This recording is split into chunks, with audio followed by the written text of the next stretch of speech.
told we're here at 3. It's after 10 past. He is in, isn't he? One of the big boys wants to see. He always pulls the same trick. Sends for you at 3 and sees you at 3:15.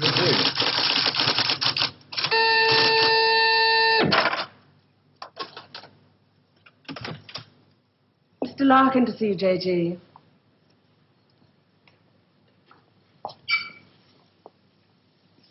I'm sorry to have kept you. Sit down, Mr. Larkin. Thank you. You smoke these things? King of Kings, size. Yes. Very surprised we got you to come here, Mr. Larkin. Well, I couldn't see what the CWNS would want with me. Still can't. Do you know anything about us? Oh, I heard 1 or 2 things when I was working with the BBC. What'd you hear? CWNS set up midway between the government and the TV companies. Anytime the newsreel boys put out stuff with security classification, wars, weapons, political leaks, they get their film through this office. What do we know about you? Larkin. Robert Santor. Yes, it's a family name. Good family. Good education. But you turned your back on all that, didn't you? Tried a little bit of everything. 1955, you wrote some plays for the BBC, then worked for them as a story editor. 1961, you got a 3-year contract as a director, which you didn't renew. Oh, the BBC weren't paying money. Well, you're in the money now, aren't you? 1968. There's your flat in Holland Park, your cottage in Hampshire, 2 children. And a dog and a cat who commute with us to the country at weekends. Well, maybe you knew that already. 6 years ago, there were those shows you did on alcoholism, blood sports, slum clearance. People called you bright, very bright. There were other words they used. Hard-hitting, vital. Now you do only 4 shows a year. The critics call them brilliant. They're high in the ratings, and they're souffles. Little soft in the center. Don't think I'm complaining. Oh, you can complain if you want to. Just call it a friendly professional interest. I'd like to know what happened to alcoholism and blood sports. Call it reaching the age of 35. Call it school fees, 2 fixed addresses. Call it joining the establishment. Call it being a socialist for 15 years in a country that'll never be socialist. Good. There's your wife, Rachel. You married the girl next door. Your 2 children, Rebecca and Daniel, nice little family. 3 years ago, you got yourself a girlfriend. It was serious. Where the hell did you get that from? Just tell me where it stops. Lasted for 18 months. Your wife never knew about it, even when you nearly decided to leave her. Who are you? It's the initials J.G., that's all I know. Never met you before in all my life. July the 25th, 1966. You finally decided to break it off with this woman. You said you loved her. You said you loved your children. It was 2 against 1. You had to add it up like that. Sorry, your cigar is burning my desk. Sheila told you all this. We have ways of finding things out. But why?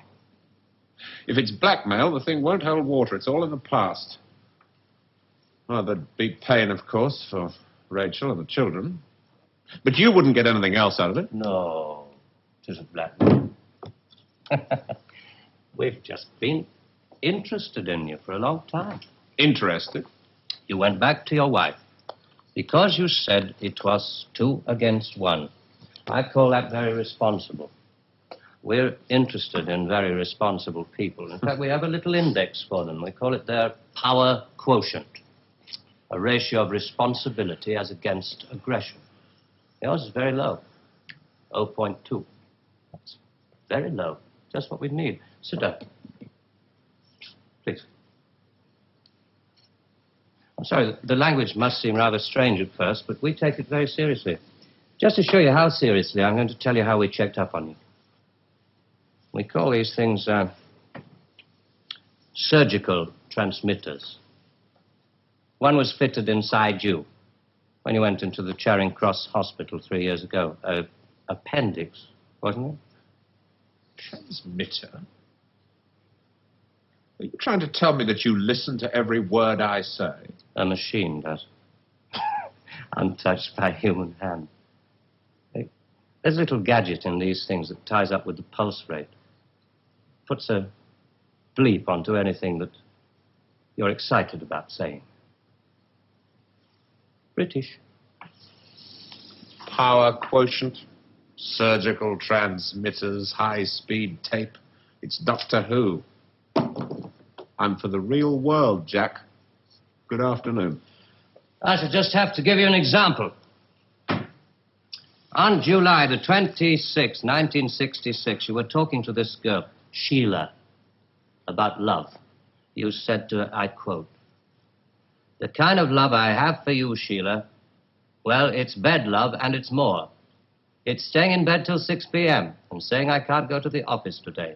It's eating breakfast at twilight, laughing at leaves on the pavement." I don't believe there's any such thing as these surgical transmitters. You got Sheila to tell you all this. Then you wrote it down the way I might have said it. You're a good guesser.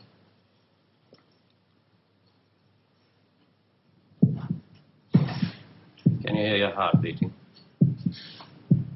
It's eating breakfast at twilight, laughing at leaves on the pavement, getting a cab to a silly movie to Paris.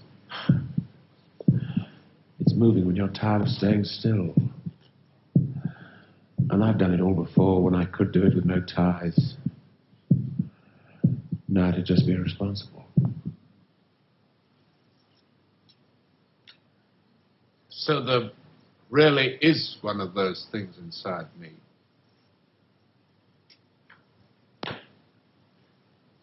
What do you want? We want people with low power quotients. We want them to work for us. Nothing more sinister than that. All this just to offer me a job. Special sort of job. The newspapers talk about the corridors of power, the power elite. Let's just say we'd like you to join the club. Oh. There's a vacancy in our newsreel department. We'd like you to help plan the news for 1973. Come again? Plan the news for 1973.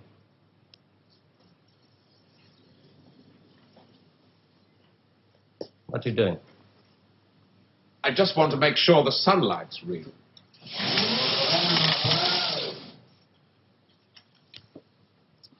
I always tell people, news is the most highly developed form of fiction. The most difficult. Come on. I just want to show you something. There's no obligation to buy. Really. News requires imagination. News requires responsibility. We think you're well qualified. Please.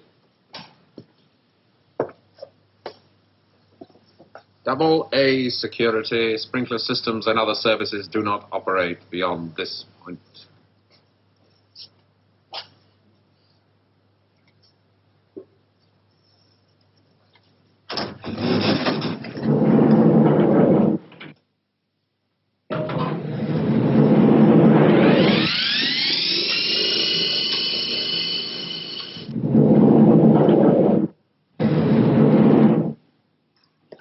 '73. We've only roughed out the news for 1973. Nothing's been given the go-ahead yet, but this is the kind of thing we have in mind.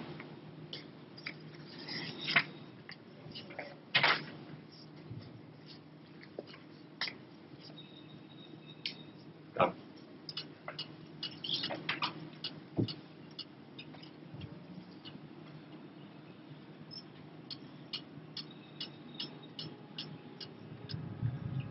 Today, April 14th, 1973. First historic pictures by Radstar of the combined U.S.-Russian landing on the moon. Shown here are Majors Webb and Mikhailovich taking their first steps into the unknown, firing their retro-rockets to land their spacecraft on the dust-covered surface. A comforting note for us stay-at-homes, both the Pentagon and the Kremlin have announced that the moon has no strategic value. A comforting note for us to stay at home.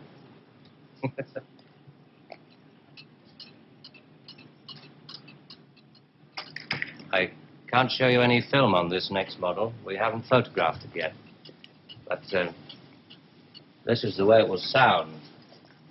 June the 22nd, 1973. The State Department releases film of the ultimate weapon, codenamed Icarus. This satellite is equipped with a solid reactor. In layman's terms, it can freeze air solid, stopping all missiles, killing all forms of life. Icarus orbits at the same speed as the Earth, can hang in position over every major city that threatens the peace-loving nations. Rather proud of this one. Come on.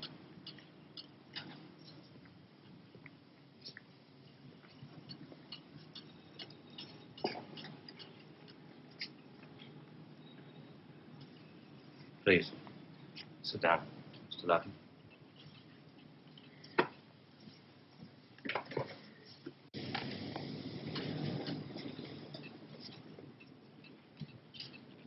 September the 5th, 1973.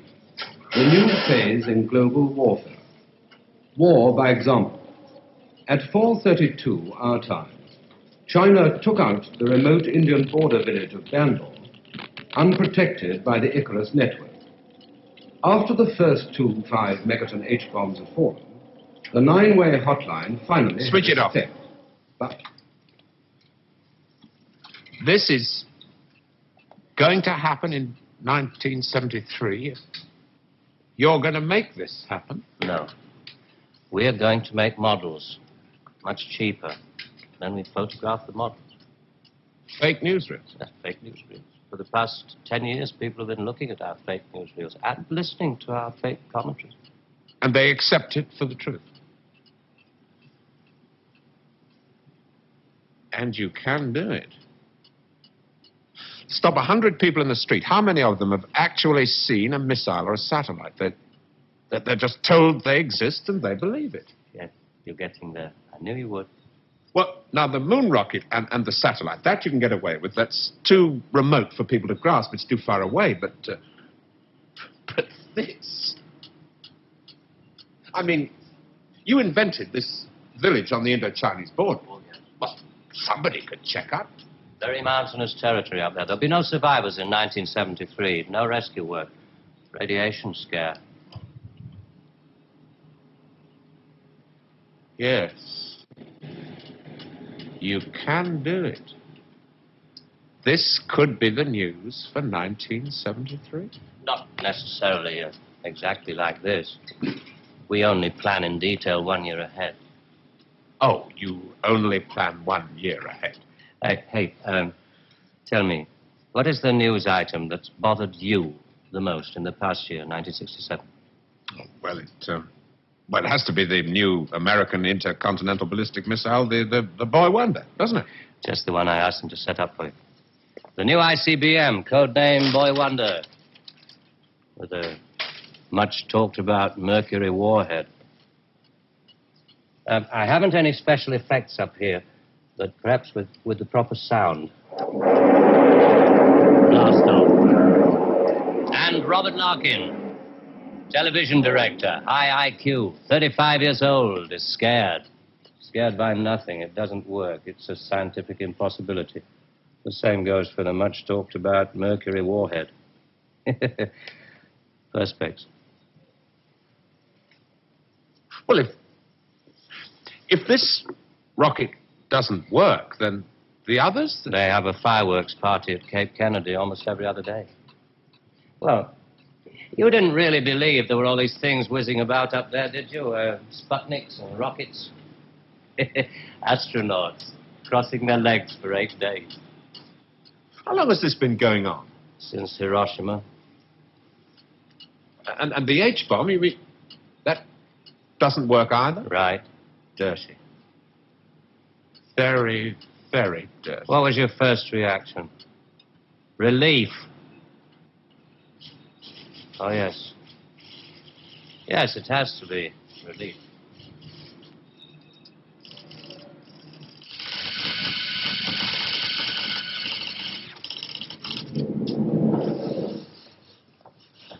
Only 12 people are allowed beyond this point. Most of them work in the photographic department, taking phony newsreel pictures of our models and processing film and so on. Sit down, please.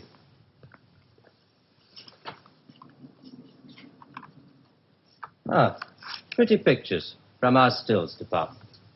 The boy wonder.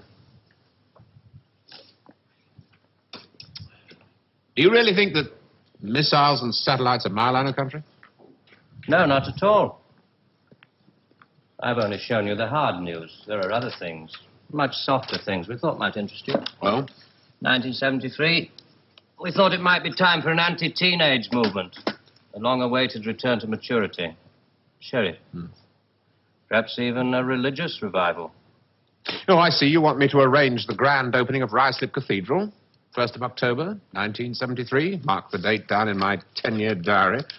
We are very serious about you. There are things about you we like very much. Qualities you have to offer. Qualities that we perhaps don't possess at the moment. That's great. Our file on you. I have to return to July the 25th, 1966, the day you broke it off with this girl, Sheila. You really did reveal rather a lot of yourself that day. But, of course, if you really mind... Help yourself. You said to her, it won't work, Sheila, and she said something, and then you said...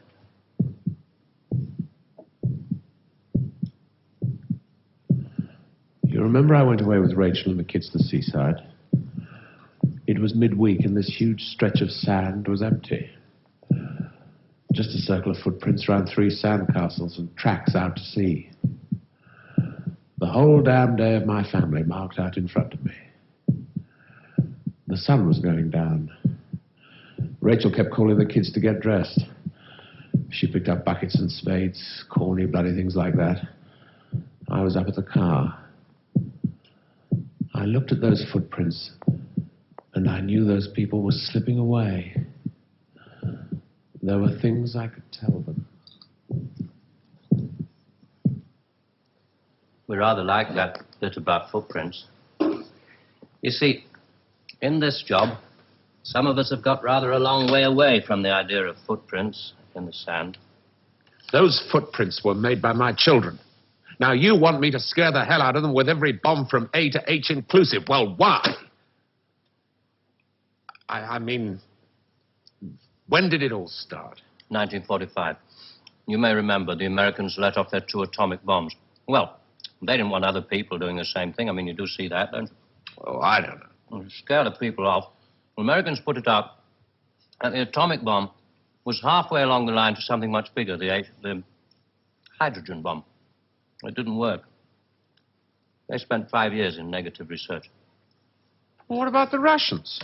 They're supposed to have quite a pile of these things. We were surprised when they started their tests. Then we got a few feelers from their Secret Service. Nowadays, we work very closely together. Oh, all these stories about spies going off to Russia. Mr. Philby, remember? Just good copy for the Sunday papers. Good copy. Well, the Chinese. I mean, they've just announced their bomb. Yeah, we played along with it. We recorded their phony explosion. We're rather hoping the Chinese will come along, complete the pattern, you know. In Vietnam, hundreds of people are being killed every week. Well, you can't do that with your models. No. And you can't cure people of bad habits in 2 generations. They like to carry rifles. They like to put lines on maps. And we let them because we control the situation. There's no danger of world war. Just a simple choice for everybody. Capitalism or communism. Strawberry or vanilla. It all adds up to the same thing now we've got rid of the big bangers. Well, how can you be sure that Johnson, Kosygin aren't working on other things? Poison gases, bacteria. Pathetic man of your intelligence. You don't want to destroy the world. Neither do I. What makes you think that presidents are different? Well, they've made some pretty good stabs at it in the past. There wasn't the right sort of control then. Nowadays, we know better. Politicians are easy to control. The grosser mentality boys who like to be photographed getting in and out of Daimlers in Whitehall. They come right at the bottom of our organization. A few rungs up the ladder, there are the people in the top secret factories. Just those in a position to know they're making weapons that don't really work. There must come a time when somebody wants to use one of those weapons. I mean, somebody is standing there with a finger on the button. Well, that's the beauty of it. Nobody presses the button. We control all the crises. We build them up and we shut them down. We. Again. Yeah, I'm coming to that. Near the top of the hierarchy, there are the economists, top civil servants, top brass in the military. Those men who are supposed to view the nuclear tests and so on. And above them, CWNS. Right at the top. Classified World News Service. Just who the hell are you? It's obvious, isn't it? Just a very few of the top people in communications in every major country in the world. Oh, you mean you run all these magazines? No, of course not. We just get them to take some of our copy every week. Television is much more important to us. All happens so quickly. You say you can put out what pictures you like on television. Doesn't anybody try to stop you? No, nobody wants to. 99.386% of the population wouldn't believe this conversation. And the rest are working for us. And they're the top minds, the really responsible people. They know they're guaranteeing the lives of their grandchildren the only foolproof way. Scaring the hell out of their grandchildren. Well, I won't buy it. You must admit there has to be some kind of control in this world of ours. Look at this. And remember that 1/4 of the world is starving. There are the full bellies and the empty bellies. Some of the empty bellies carry rifles. Well, we full bellies are getting a bit flabby. We're not very good with rifles anymore, so we've devised 2 ways to keep the empty bellies under control. One of them is this fictitious hydrogen bomb we've talked about. The other one is money. Enough money to fill some of the empty bellies and put a hopeful smile on the faces of the others. A great wall of money all around Britain. And it's no secret that the British economy is in trouble at the moment. So we have to put that right, too, to stay alive. We have to control the people in this country. Scare an ostrich, buries its head in the sand. You scare a hedgehog, it rolls itself up into a ball. When a woman's frightened, she goes out and buys herself a hat. You mean you scare us so that we'll buy more, so that money moves quicker, production moves up? We don't say scare when we talk about human beings. We say threaten them emotionally. And there are all sorts of ways of not just the big ones like the hydrogen bomb. Overcrowd them a little with bad planning. Sell them too many motor cars. Anything to keep them a little bit removed from reality. Nowadays, people don't work for money. They work for the idea of money. They don't even love for love. They love for the idea of love. They only hate for the idea of hate. It took us 5 years to find a non-addictive drug, one we could pay off against the hard drugs. LSD. You marketed that? Oh, yes, of course. And for a very good reason. Some of these protest movements were getting a little bit too close to the mark. LSD gave them nice little hallucinations. Made them talk like 3-year-olds. Throw flowers at policemen. Shall we talk terms? You're not still going to ask me to work for you? I'm afraid I've had to put all this rather bluntly. You see, there wasn't really very much time. It must be rather a shock. Well, I mean, most people realize that the world is controlled from about 6 big cities. But it must be rather shocking to learn that a 1/6 of the world is controlled from this building. You mean you? Oh, no. I only rate an office on the 7th floor. There are 2 other offices above this one. And a giant computer system. Link number 4 in world control. A computer? And what's so remarkable about that? It's just a machine that can store a vast amount of information. A machine that knows too bloody much. Now you're being hysterical about it. Computer's very simple. You feed data into it. Anything from the Wall Street closing prices to the North Atlantic weather reports. And you get decisions. That machine's taken you over. It's just a machine. Extra hands for the people who know how to control it. Well, This one above us, it's square in a box. Yeah, I suppose you could call it square in a sort of a box. Do you know why I go away at weekends? To get away from people in boxes. They live in boxes. They get their thoughts, their problems, and their answers out of boxes. And I like to get away at weekends because they're not people anymore.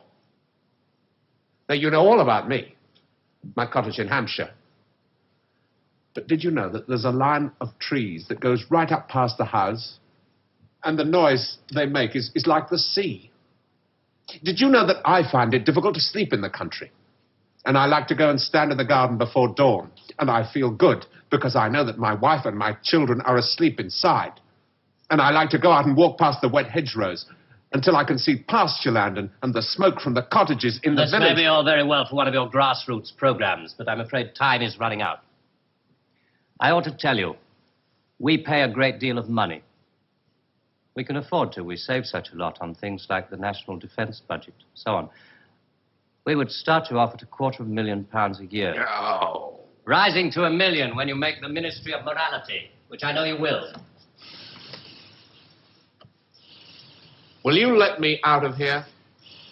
One little point. I should have told you about these surgical transmitters.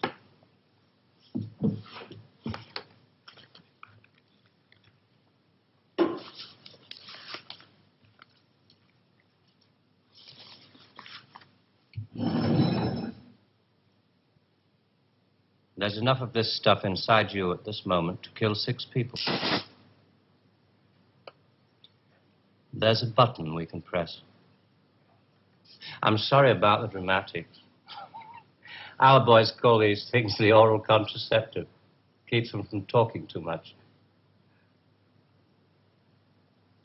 So there must be one of those transmitters inside you.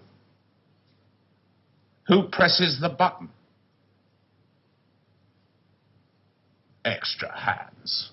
All this stuff about the computer being extra hands for the men who know how to control it. That machine controls you.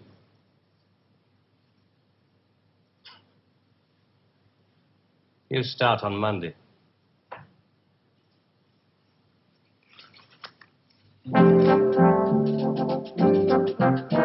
Early controversial classics from Dennis Potter next weekend with the first of the Nigel Barton plays on Saturday at 11:20. But next tonight, Tony Palmer's very personal film looking at the relationship between pop music, youth culture, money and violence. All My Loving in a moment.